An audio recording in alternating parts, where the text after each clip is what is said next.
This is Highway 1804, the intersection right up there, and then this is 97th, which used to be the way into Hog Island, about 2 miles to the boat ramp from here, but no more. This is now the kind of launch area for a number of people's homes. It's a little windy today, so I don't know how much you're going to hear of this, but you see some people have canoes, some people have even pontoons here and boats, and then they're launching into their old neighborhoods, all strewn out across Hog Island. We're going to be meeting up with Lynn Mills to talk about that here in just a minute.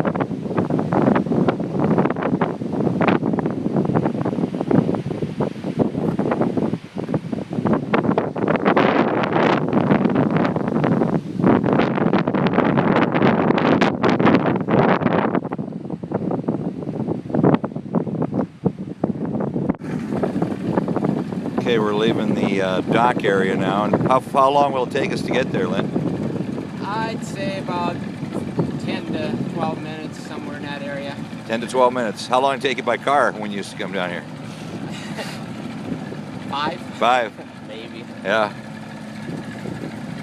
So, Sadie likes the ride, it looks like. Yeah, that's right, yeah. You know the route now where all the bad spots are, right? Yeah. Yeah. We figure at least about 3 weeks you've been doing this, right? Yeah. By boat? By boat, yes. Yeah. And you're next door neighbors to the Magnus house? No. Not quite? We're to the Boyles house. Okay, the Boyles house. The Boyles house is neighbors to the Magnus. Magnus house, right. So you're the third one in line there. Yep. You're the one who was kind of obscured in the picture today? Yep. Okay, gotcha. Yeah, you like this, don't you, Sadie? Oh yeah, she loves boat rides. Yeah. Doesn't know what's going on, but likes what's happening. Hogue Road and 97th Avenue Northwest. The boat ramp used to go that way. And in fact, Brian Shep's place down over that way, quite a ways. Now we're turning north again and heading up what used to be a road right here. And what do you figure, about 3 feet deep here? This here is probably 4 feet. 4 feet, okay. And you're on the road, 4 feet above the road. No, the road's right there. Right. Okay, you went over, oh, I see. Yeah, you know, it runs along. Gotcha. Right. All right. So the road's over by the Evergreens. We're staying in the deep water. I remember standing over here by this house. One of the last pictures I took before.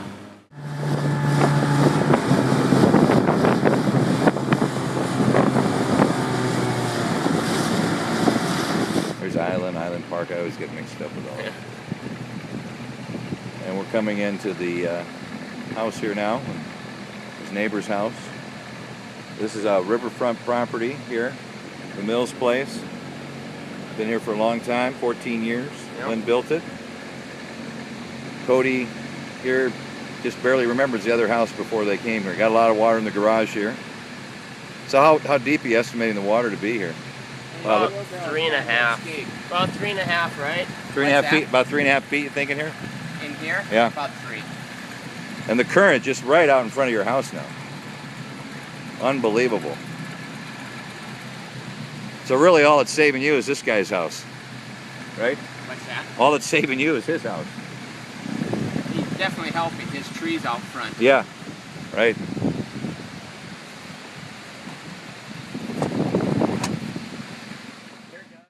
Okay, we're coming out of the garage here, and you got some current that goes right by you here, doesn't it? Yeah, the dog can't even swim in that. Yeah. She tried to swim across. That's moving pretty good there. And this is your neighbors, and what's his name? Tom Dixon. Tom Dixon. Okay, that's Tom Dixon's house, sure. Yeah, his trees are saving me from current and debris that would have hit my dike. These are the trees you're going to have to worry about, huh? Yeah. Not much you can do about them, I guess, right? No, kind of late to be cutting them down and trying to get them out of the way. And then just to people that see this, you're talking about you would walk out and go down about 10, 12 feet before you see the river, right? Well, as far as my bank goes, it goes out there 100 feet. So you used to go 100 feet straight out? Yeah. Before you see the river?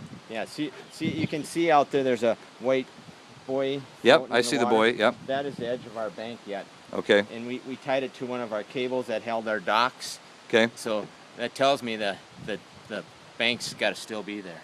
Yeah, that's true, because you got that little boy. We can see right above my finger here in this video.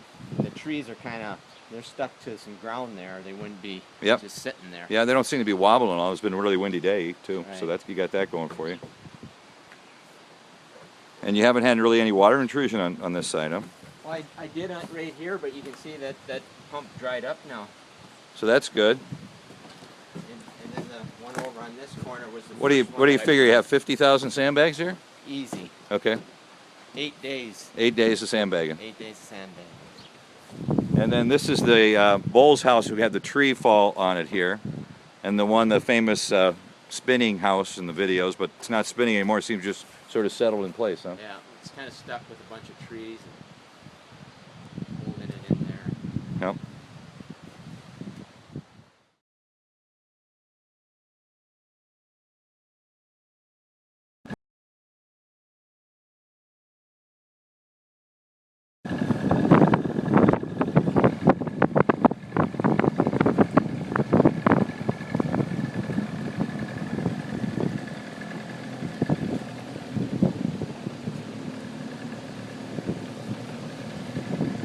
Trees must have fell down. Yeah, it kind of looks that way. There's 3 of them in that little pile there. Yep. And we've got some more homes down through here. A couple of Hey, them. where are you going? Going back out. Right. So. Yeah, I never, you know, Yeah. figured anything cost into them. But Right. That was just pumps, gas. So Hoses. 3,500 bucks. Plus, you know, you coming out here every day and Yeah. checking on it. Yeah, I'd probably, you know, 10 grand into it. Right. Okay, we're back on Island Road here. 9912 is where we just saw it. There's homes on both sides of the road here. And the home we just saw that got hit by the tree is right through these trees over here.